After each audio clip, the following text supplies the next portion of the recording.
আমাদের এই কেরানীগঞ্জটা মনে করেন যে চাষাবাদের লিগে বিখ্যাত আর কি।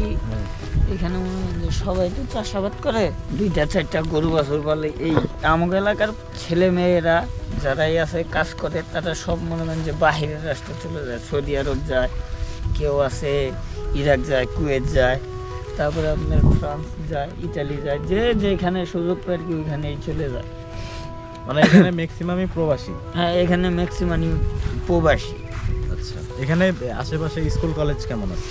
আছে। আর ওই যে হরজতপুর হাই স্কুল আছে, প্রাইমারি স্কুল আছে, আপনার ওই সাইডে একটা মাদ্রাসা আছে, তারপর ওইখানে আর একটা স্কুল আছে, ওই যে যেখানে ওই যে 2টা দোকান দেখলেন না ওই রাস্তায় আসার সময়, ওইখানে একটা স্কুল আছে, ওটা এখন আপাতত বন্ধ আছে, অল্প কিছু ছাত্রজন।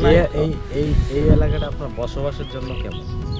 বসবাসের জন্য অনেক ভালো, আবহাওয়া ওয়েদার সবই বেটার। আপনার এই এলাকাটা মনে করেন যে চুরি ডাকাতি আগে হইতো, এখন হয় না। এখন এই জায়গাটা অনেক শান্তিপ্রিয়, সেফটি আছে, সেফটি আছে, নিরাপদ আছে।